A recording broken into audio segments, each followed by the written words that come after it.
지난 수요일에는 주기도문 두 번째 시간 이름이 거룩히 여김을 받으시오며 대목을 살펴봤습니다. 이 대목에서 우리가 기억해야 할 것은 두 가지입니다. 먼저 하나님의 이름에 대해서 우리가 기억해야 할 것은 하나님과의 깊은 관계를 가져야 한다는 것입니다. 여호와 하나님 이름, 이것은 이방인들이 부르지 않는 이름이라고 했습니다. 하나님의 백성들과 하나님과의 관계, 특별한 관계에서만 부르는 것. 우리가 지금 예수님을 주라고 부르기도 하고 하나님을 아버지라고 부르는 것처럼 여호와의 이름도 역시 그렇다는 겁니다. 그래서 하나님과의 단 둘만 알 수 있는 그런 비밀스러운 교제를 이어나가야 한다는 것이죠. 그리고 거룩히 여김을 받는다는 것은 우리의 삶을 통해서 하나님께서 영광을 받으시도록 우리가 거룩한 삶에 힘을 써야 한다는 것을 명심해야겠습니다. 오늘은 주기도문 세 번째 시간으로 나라가 임하시오며 라는 기도에 대해서 살펴보고자 합니다. 나라가 임한다는 것은 이 나라가 임하는 것을 위한 기도, 이것은 모든 기도의 응답의 열쇠라고도 할 수 있습니다. 왜 그럴까요? 그것은 마태복음 6장 33절에서 예수께서 말씀하신 중에서 너희는 먼저 하나님의 나라와 하나님의 의를 구하여라. 그리하면 이 모든 것을 너희에게 더하여 주실 것이다 하고 말씀하셨기 때문입니다. 우리가 만약에 하나님의 나라와 하나님의 의를 먼저 구할 때에 그 외에 우리의 입을 것이나 우리의 먹을 것, 마실 것 이런 모든 우리의 필요는 자동적으로 이루어지게 될 것이라고 약속하셨기 때문입니다. 그러므로 우리가 먼저 구해야 할 것은 바로 하나님의 나라가 되어야 합니다. 그래서 지난 시간에도 말씀드린 대로 하나님을 위한 기도, 그것이 우리의 기도의 우선순위가 되어야 한다는 것이죠. 우리가 하나님의 나라를 구한다는 것이 무엇인지 우리는 알아야 합니다. 나라라고 할 때에 우리는 보통 학교에서 국민과 주권과 영토 이 세 가지가 있어야 된다고 했습니다.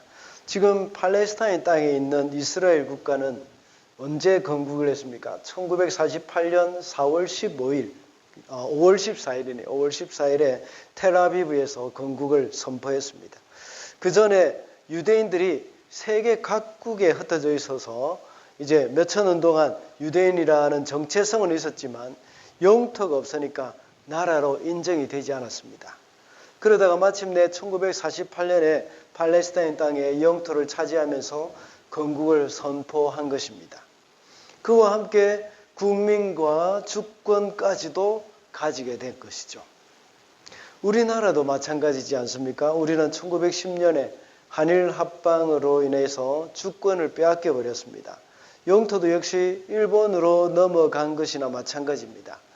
영토나 국민이 우리 것이라고 대한민국이라고 하더라도 이제 이 주권을 빼앗기고 나니까 아무 소용이 없는 겁니다. 그래서 송기정 선수도 역시 1936년도에 베를린 올림픽에서 금메달을 마라톤으로 금메달을 땄지만 그러나 일본인 신분이었습니다.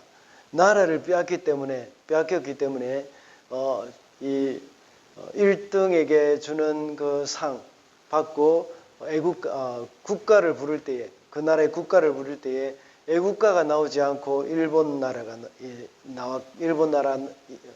노래가 나왔고 그 다음에 일장기가 올라갔겠죠. 예. 이와 같은 맥락에서 우리는 나라가 임하시오며 라는 기도를 하는 사람의 삶이 어떠해야 하는지 그것을 우리가 살펴볼 필요가 있습니다. 이 나라가 없을 때에 송기정이라는 우리 국민도 역시 빼앗긴 것이 되고 말았죠. 그리고 1945년 8월 15일 해방을 맞이하여서 영토와 주권을 되찾을 수가 있었습니다. 국민도 역시 대한민국의 국민으로 되찾게 되었습니다. 우리는 이제 하나님의 나라가 임하시오며 하는 기도를 하는 사람으로서 이제 하나님의 백성으로서 우리가 어떻게 살아가야 하는 것인지 그것을 우리가 살펴볼 필요가 있습니다. 우리는 기도를 하는 사람이 그 기도대로 살아야 합니다. 예수님께서도 일꾼을 보내주셔서라고 기도하신 후에 제자들을 파송하셨습니다. 기도를 하시고 그 기도를 이루는 삶을 예수께서 사셨다는 것입니다. 우리도 역시 주기도문에서 나라가 임하시오며 라고 기도를 하는 사람으로서 우리가 어떻게 살아가야 하는지 첫 번째로 하나님의 주권에 대해서 살펴볼 때에 하나님이 우리를 다스리도록 하는 삶을 사는 겁니다. 한 나라에서는 누가 다스리느냐에 따라서 그 나라가 방향이 많이 달라집니다. 하늘과 땅 차이에 차이가 있는 것이죠. 아마 세계에서 가장 좋지 못한 나라라고 한다면 북한을 꼽는 사람이 참 많을 겁니다. 북한이 왜 그렇게 되었습니까? 통치자 때문에 그렇습니다. 그렇다고 해서 주권이 국민에게 있다고 하는 말을 하는 민주주의도 역시 온전한 것은 아닙니다. 왜냐하면 국민도 역시 국민이 이제 주인이라고 하지만 모든 국민도 역시 완전하지 못하기 때문입니다. 모두가 자신의 이익을 많이 추구하고 있습니다. 교회도 역시 마찬가지입니다. 교회가 좋은 교회가 되기 위해서는 우리 성도들이 다 좋은 사람이 되어야 됩니다. 물론 담임 목사도 좋은 사람이 되어야 되지만 모든 성도들이 다 좋은 사람이 되어야 좋은 교회가 되어지는 것이죠.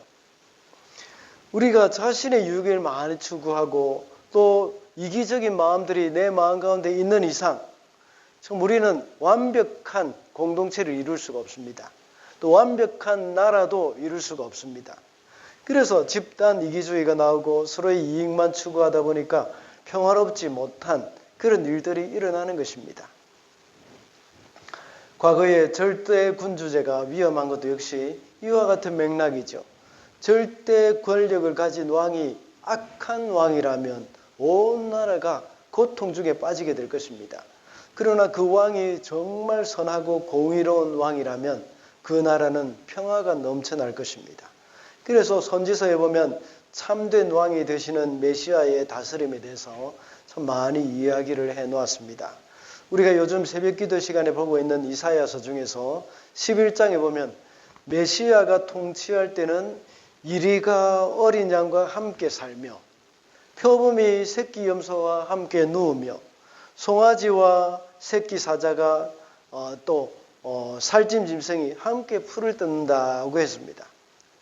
이 주님이 통치하는 날에는 이런 평화로운 세상이 될 것이라고 했습니다. 이와 같이 주님이 통치하는 나라가 오도록 우리는 기도해야 한다는 것을 말씀해 주고 있습니다. 그렇다면 예수님을 영접한 우리 그리스도인의 마음은 어떠해야 하는지 생각을 해봐야 합니다. 우리의 마음은 과연 주님이 통치하고 계시는지, 내가 통치하고 있는지, 주님이 통치하시는지 그것을 생각해 봐야 합니다. 만약에 내 마음을 내가 통치한다면 나의 불완전함이 나의 삶을 통해서 다 또 나타나는 겁니다. 이기적인 마음, 죄악된 성품, 옛 사람 이런 것들이 막 나오죠. 빌 브라이트 박사의 사형리를 보면 우리에게 익숙한 그림이 나옵니다. 그것은 그리스도를 영접하고 내 마음의 왕의 자리에 앉아 계실 때와 내가 왕의 자리에 앉아 있을 때의 차이를 보여주고 있는 그림입니다. 만약 내가 왕이 되어서 나의 인생을 이끌어 가려고 할 때에 우리 마음에는 질서가 없고 평안이 깨어집니다.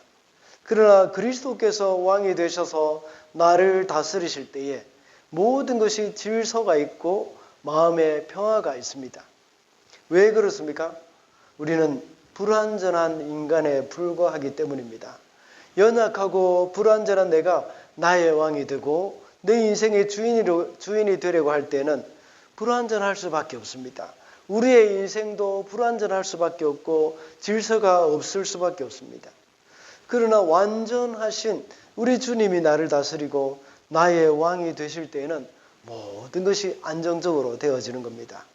우리가 이 땅에 살아가는 한평생은 바로 주님이 나의 왕이 되시는 것, 이것을 계속해서 또 되새기면서 주님께 우리의 왕의 자리를 내어주는 그런 과정입니다.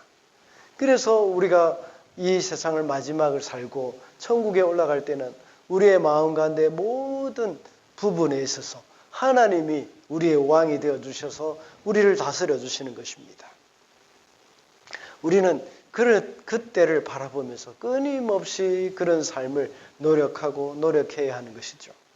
자칫 잘못하면 자꾸만 나의 이 죄된 모습이 나를 지배하려고 합니다. 나를 다스리고 나의 죄된 모습이 나를 통제하려고 합니다. 그럴 때마다 우리는 주님 앞에 나의 왕자리를 내어드려야 하는 것이죠. 예수님의 제자들이 배를 타고 갈릴리 바다를 건너갈 때 풍랑이 일었습니다. 그때 제자들은 모든 상황에서 벗어나기 위해서 온갖 노력을 다 해보았지만 점점 더 풍랑이 거세지기만 했습니다. 배는 자꾸만 가라앉는 것 같았습니다. 그러나 주님이 그 배에 계시고 주님이 다스리도록 해드릴 때는 주님의 말씀 한마디로 풍랑은 잠잠해졌지 않습니까? 우리도 역시 주님께서 우리를 통치하도록 해야 합니다. 우리 마음이 요동치는 갈릴리 바다와 같다면 내가 통치하고 있다는 증거입니다. 쉬운 예로 어떤 상황에 대해서 내가 모든 것을 조정하고 통제하려고 할 때는 우리에게는 조바심이 생겨나고 마음이 평강이 없습니다. 그리고 화가 나고 짜증이 나게 되어 있습니다. 어제 저는 사람을 만나기 위해서 시간 약속을 하고 약속 장소로 갔습니다. 퇴근 시간이었기 때문에 차가 밀리는 것은 당연한 일입니다. 그래서 좀 일찌감치 출발했습니다. 그래도 차가 꼼짝도 하지 않기도 했습니다. 거기에 대해서 제가 어떻게 할 수 있는 방법은 없습니다. 차가 가득 밀려있는 도로에서 내가 할 수 있는 일은 아무것도 없는 것이죠. 그때 주님이 나를 다스리도록 하기 위해서는 어떻게 하면 좋겠습니까? 그저 그 시간을 주님과 함께 즐기면 되는 겁니다. 하나님께 기도도 하고 찬양도 하고 유튜브로 설교를 듣다 보면 금방 도착합니다. 오히려 차 안에서 누리게 되는 그 주님과의 그 교제의 시간이 끝나버렸다는 그 자체에 대해서 너무 아쉬움이 또 남는 겁니다. 이 만약 모든 것이 또 내가 통제하려고 할 때는 마음이 조급해집니다. 나는 모든 약속을 잘 지키고 또 잘 맞춰야 한다는 그런 강박관념이 좀 있는 것 같습니다. 그래서 그것을 내 원칙으로 삼고 이렇게 노력합니다. 근데 그 원칙을 깨뜨리기 싫어서 안절부절할 때가 많습니다. 이미 내 마음속에는 갈릴리 바다의 풍랑보다 더 큰 풍랑이 일어날 수도 있는 것이죠. 주님이 나와 함께 계심에도 불구하고 주님은 그저 주무시고만 계신 그런 상황에 대해서 불만도 가질 수도 있습니다. 그러다가 잘못하면 끼어들기도 할 수 있고요. 또 무리하게 신호를 통과할 때도 있을 것입니다. 속도도 위반할 수도 있습니다.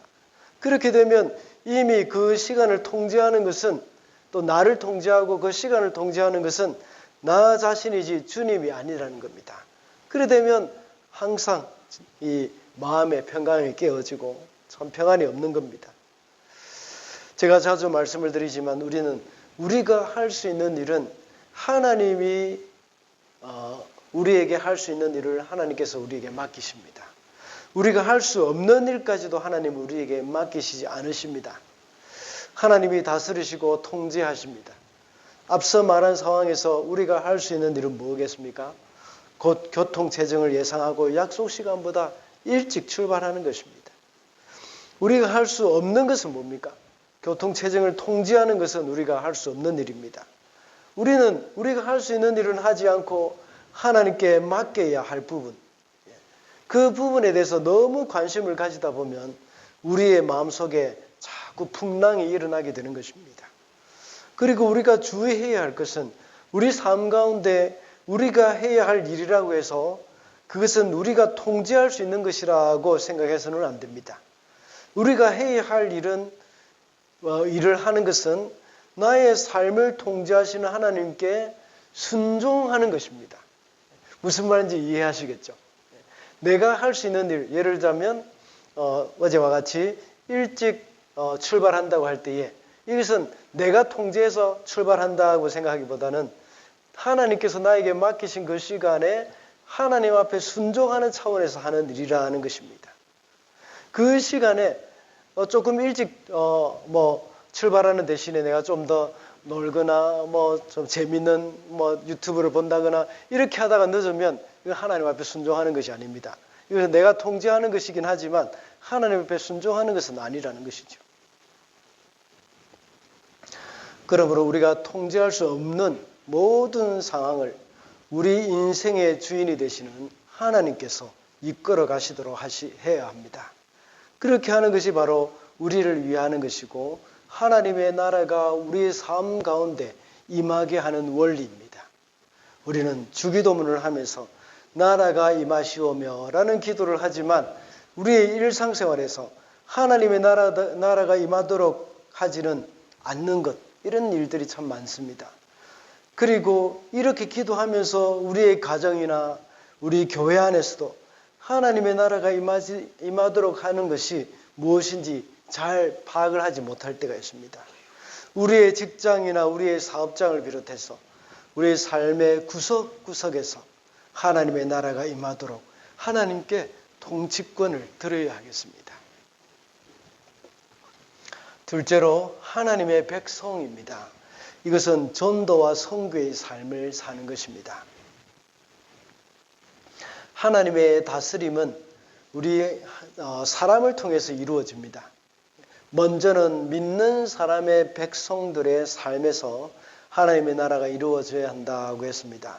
그리고 더 나아가서 하나님을 알지 못하는 사람들 가운데서도 하나님의 나라가 이루어지도록 해야 할 책임이 우리에게 있습니다. 그 방법이 바로 전도와 선교입니다. 우리가 하나님의 뜻대로 살고 하나님이 우리를 다스리도록 내어드려야 하지만 이제 믿지 않는 사람들의 삶도 하나님이 다스리도록 하기 위해서는 어떻게 해야 하겠습니까? 그들에게 복음을 전해야 하는 겁니다. 그래야 믿지 않는 사람들도 그리스도를 나의 구주, 나의 하나님으로 고백을 하고 그분께 순종하며 살게 되는 것입니다. 우리는 전도와 선교를 위해서 계속해서 헌신을 해야 합니다. 우리가 돈을 버는 이유도 전도와 선교가 되어야 합니다. 그리고 우리가 교회 공간을 하려고 계속 기도하고 재정을 비축하고 있는데 그 이유도 전도와 선교가 목적이 되어야 하는 것입니다. 교회 건축을 위해서 선교비를 줄이는 교회도 간혹 보게 되는데 이것은 잘못된 것입니다. 주객이 전도된 것입니다. 교회가 본래 해야 할 일이 무엇인지 잘 모르고 있는 것입니다. 전도와 선교는 주님이 우리에게 명하신 일입니다. 그리고 이것은 하나님의 나라를 위한 것입니다. 교회는 이 일에 최선을 다해야 하는 것이죠. 전도를 하는 일에 있어서도 우리는 하나님 나라의 원리를 기억해야 합니다. 앞서서 말씀을 드렸던 것 같이 우리가 해야 할 영역과 하나님이 하실 영역입니다. 우리가 할 영역은 열심히 복음을 전하는 것입니다. 그리고 하나님의 영역은 사람들이 믿도록 성령께서 역사하시는 것이죠. 우리가 해야 할 일인 전도에 힘쓰지도 않고 하나님이 사람을 보내주시도록 하는 것은 옳지 않은 일입니다.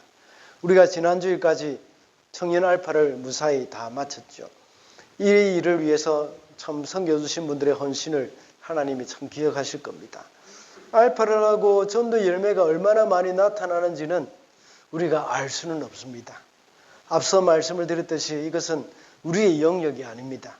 우리의 영역은 열심히 섬기고 전도를 위해서 힘을 쓰는 것입니다. 전도를 위해서 이런 방법 저런 방법 아이디어를 막 생각하면서 최선의 방법을 생각하면서 노력을 하는 것, 이것은 바로 우리가 해야 할 일이고 아까 말씀드렸던 것처럼 우리가 해야 할 일이 이것은 바로 하나님 앞에 순종하는 일이 되는 것이라고 했습니다. 그래서 알파도 해야 하고 노방전도도 해야 하고 또 전도 초청잔치 이런 것들도 하는 것입니다. 이 일이 바로 하나님의 다스림에 순종하는 일입니다. 첫 번째 대지에서 말씀을 드렸듯이 우리에게 해야 할 영역이라고 해서 우리가 다스리는 것이 아니라 하나님의 다스림에 우리가 순종하는 것입니다. 전도는 할 능력이 없어도 해야 하는 것이고 하기 싫어도 해야 할 그런 하나님의 명령이기 때문에 순종과 복종의 차원이 되어야 합니다.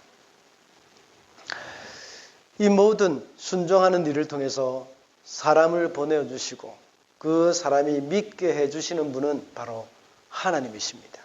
우리가 전도를 해도 사람이 당장 믿지 않는다고 해서 낙심할 필요는 없습니다. 우리가 전도를 해서 그 사람이 다른 교회로 간다고 해도 우리는 기뻐해야 하고 하나님께 영광을 돌려야 하는 겁니다. 왜냐하면 그 사람을 다른 교회로 보내는 분도 하나님이시고 우리 교회로 보내는 분도 하나님이시기 때문입니다. 우리가 기뻐할 것은 우리가 전도한 그 영혼이 믿게 되었다 하는 그 자체만으로 기뻐해야 합니다. 그렇게 할 때에 하나님의 나라는 점점 더 확장되어 가기 때문입니다. 전도뿐만 아니라 세계 선교를 위해서도 우리가 힘을 쏟아야 합니다. 선교사를 보내야 하고 선교하러 가는 선교사들을 물질로 기도로 후원을 해야 합니다. 이 일이 우리가 해야 할 일이죠. 우리는 비록 큰 규모의 교회도 아니고 재정 상태도 큰 규모는 아닐 것입니다. 그렇지만 우리는 가능하면 많은 선교사를 파송하고 후원하는 그 일에 힘을 써야 합니다. 이렇게 하는 것이 바로 하나님의 나라를 확장하는 일이기 때문입니다. 우리는 복음을 많이 들어왔습니다. 그리고 뉴질랜드 땅에서도 많은 교회가 있습니다. 한국에도 골목마다 십자가가 세워져 있습니다. 그만큼 한국과 뉴질랜드에 복음이 많이 전해지고 있는 것입니다. 그러나 반면에 아직도 전 세계적으로 볼 때에 무슬림이나 공산권 또는 불교권의 나라에는 한 번도 복음을 듣지 못하고 죽어가는 영혼들이 얼마나 많은지 모릅니다. 그들에게 우리는 빚진 사람이라는 사실을 잊어서는 안 됩니다. 우리도 과거에는 복음의 불모지였지 않습니까? 한국도 그렇지 않습니까? 선교사들의 희생으로 많은 교회가 생겼고 복음의 혜택을 우리가 보고 있는 겁니다. 이제 우리가 가든지 보내든지 해야 할 차례입니다. 아직 복음을 듣지 못한 사람들에게 가야 합니다. 제가 자주 말을 하지만 어떤 좋은 것이 있으면 사람들에게 자꾸 알립니다. 저는 구강염이나 편도염이 자주 나기 때문에 프로폴리스를 많이 사용합니다. 염증 초기에 이 프로폴리스를 이제 염증 자리에 이렇게 떨어뜨리면 금방 낫습니다. 그런데 시기가 지나가 버리면 조금 굉장히 아프고 오랫동안 낫지를 않죠. 그래서 누군가가 구강염이나 편도염이 있다고 하면 늘 저는 이제 프로폴리스 액체 이것을 소개합니다. 왜냐하면 제가 많은 효과를 봤기 때문입니다. 이것이 또한 프로폴리스의 혜택을 본 것이라고 할 수 있습니다. 우리가 복음의 혜택을 본 것도 마찬가지입니다. 복음의 능력이 얼마나 큰 것인지를 경험한 사람은 그것을 전하려고 합니다. 우리가 누린 복음의 혜택을 다른 사람들도 볼 수 있게 해 주어야 합니다. 저는 어릴 때부터 하나님의 말씀의 능력을 알았고 또 하나님의 말씀이 정말 달고 오묘한 말씀이라 하는 것을 경험했습니다. 그래서 그 혜택을 다른 사람들도 누릴 수 있도록 하기 위해서 부족하지만 목사가 되었습니다. 그런데 더 나아가서 성경을 번역해서 다른 민족 말로 성경이 없는 사람들도 그 혜택을 볼 수 있도록 하기 위해서 또 미약하지만 힘을 쓰기도 했습니다. 왜냐하면 내가 먼저 혜택을 보았고 이것이 참 좋은 것이라는 것을 알기 때문입니다.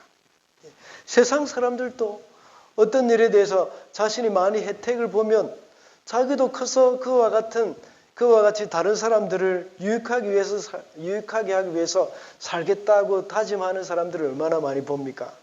또 여러 가지 사건 사고에 대해서 이 구출을 받은 사람들 인터뷰를 하면서 나도 앞으로 이렇게 해야 되겠다 하는 그런 다짐을 하는 사람들을 참 많이 보지 않습니까? 하물며 복음으로 인하여서 우리가 거듭난 사람으로서 이제 이 복음의 혜택을 다른 사람들도 누릴 수 있게 해줘야 하는 것은 지극히 당연한 일입니다. 그러므로 우리가 하는 주기도문 나라가 임하시오며 라는 기도가 이루어지도록 하기 위해서는 하나님의 백성이 되게 하는 전도와 선교 이 일에 힘을 써야 하는 겁니다. 이것이 바로 우리 기도의 최우선순위가 되어져야 하고 이 기도를 통해서 이 기도가 열쇠가 되어서 다른 기도도 하나님께서는 응답해 주시는 그 은혜를 우리가 누리게 될 것입니다.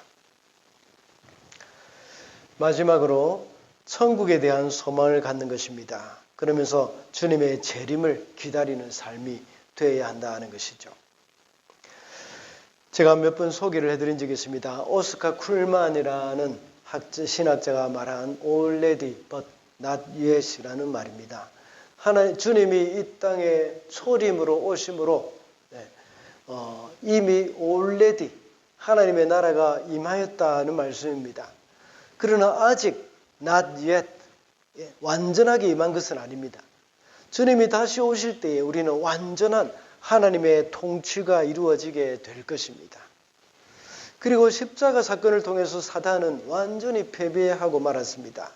그러나 주님이 다시 오실 그때까지 하나님은 어느 정도 사단의 활약을 허용해 놓고 있습니다. 그렇게 함으로써 알곡과 가라지를 선별해낼 수 있으며 하나님의 백성들을 연단하는 도구로 사용하시기 때문입니다. 완전한 하나님의 나라가 임할 때까지 우리는 이 땅에서 여러 가지 고난과 시련이 있을 수도 있습니다. 이렇게 우리 성도들에게 어려움이 오는 이유는 이 땅은 우리의 영원한 안식처가 아니라는 것을 가르쳐 주기 위한 것입니다. 이 땅에 미련을 두고 살지 말라는 그런 하나님의 의도이죠. 이 땅에 살아가면서 잠시도 평안할 날이 있습니까? 좀 살만하다 싶으면 또다시 무슨 사고가 터지고 어디가 아프고 어떤 일들이 발생하고 속상한 일이 생기고 이런 일들이 있지 않습니까? 다 하나님께서 우리에게 이 땅에 미련을 두지 말고 천국의 소망을 두고 살아라 하는 그런 하나님의 배려라고 우리는 생각을 해야 합니다. 이스라엘 백성들이 출애굽하기 전에 바로 왕으로부터 많은 고난을 당했죠. 강제노동을 해야 하는가 하면 아기를 낳으면 죽이라는 명령도 있었고 강물에 빠뜨리라는 명령도 있었습니다. 이스라엘 백성들이 이집트에서 이런 소름을 당하지 않고 행복하게 잘 먹고 잘 살았더라면 어떻게 되었겠습니까? 요셉의 시대와 같이 그렇게 많은 사람들이 편하게 이 야곱의 가족들이 그렇게 살았다면 그 사람들이 과연 그 이집트를 나가려고 할 마음이 있겠습니까? 아마 아무도 떠나고 싶은 마음이 없었을 것입니다. 그리고 이런 고난 끝에 하나님이 기적적으로 이집트를 떠나오게 하셨고 홍해가 갈라지고 광야를 지나는 동안 수많은 기적을 보여주셨습니다. 그렇지만 조그마한 일에도 불평과 원망을 일삼는 그런 이 이스라엘 백성들이지 않습니까? 그러면서 이집트로 돌아가려고 몇 번이나 이야기를 하지 않았습니까? 그런데 만약에 이집트에 있는 이스라엘 백성들에게 이런 고통조차도 없었다면 이집트에서 나오지도 않았을 것입니다. 그리고 나온다고 하더라도 쉽게 광야 생활을 포기하고 말았을 것입니다. 이와 같이 우리 삶 가운데 여러 가지 고난과 시련은 우리로 하여금 천국을 더 바라보게 하기 위한 것입니다. 주님이 오시기를 간절히 고대하는 삶을 살아라는 것입니다. 성경에도 보면 초대교회 성도들은 많은 환난과 핍박을 받으면서 주님이 다시 오시기만 간절히 기다렸습니다. 초대교회 성도들은 이 마라나타 이것이 인사였습니다. 주여 어서 오십시오. 어서 오시옵소서 하는 그것이 그들의 인사였습니다. 물론 샬롬도 그들의 인사였죠. 요한계시록을 보면 주님께서 아시아 7교회 성도들에게 내가 속히 오리라고 몇 번이나 거듭해서 말씀하셨습니다. 고난 중에 있는 초대교회 성도들의 유일한 위로, 이것은 바로 주님의 재림이었습니다. 우리나라 일제시대 때 우리나라 많은 성도들이 큰 핍박 가운데 있었습니다. 그러면서 늘 주님이 다시 오실 것만 기다렸습니다. 그래서 멀리서 구름만 뭉게뭉게 피어오르는 것을 보아도 주님이 오시려나 하면서 기다렸습니다. 왜냐하면 주님이 구름을 타고 오실 것이라고 말씀하셨기 때문입니다. 우리가 이 땅에 살아가면서 닥치게 되는 여러 가지 고난이 있다면 우리로 하여금 천국을 바라보게 하는 도구가 되는 겁니다. 이 땅에 소망을 두지 않고 천국에 소망을 두고 살아야 한다는 그런 뜻이죠. 그래서 이 땅에 살면서 주님이 오시기를 간절히 기다리며 살게 되는 것입니다. 주님의 재림을 기다리며 사는 사람의 삶은 어떤 삶일까요? 이 땅의 것에 미련을 두지 않는 삶입니다. 이 땅에 있는 것에 욕심을 부리면서 다투면서 서로 많이 가지려고 애쓰는 것이 아닙니다. 내 것을 내 것이라고 주장하지 않고 나누어주고 베푸는 삶을 사는 것이죠.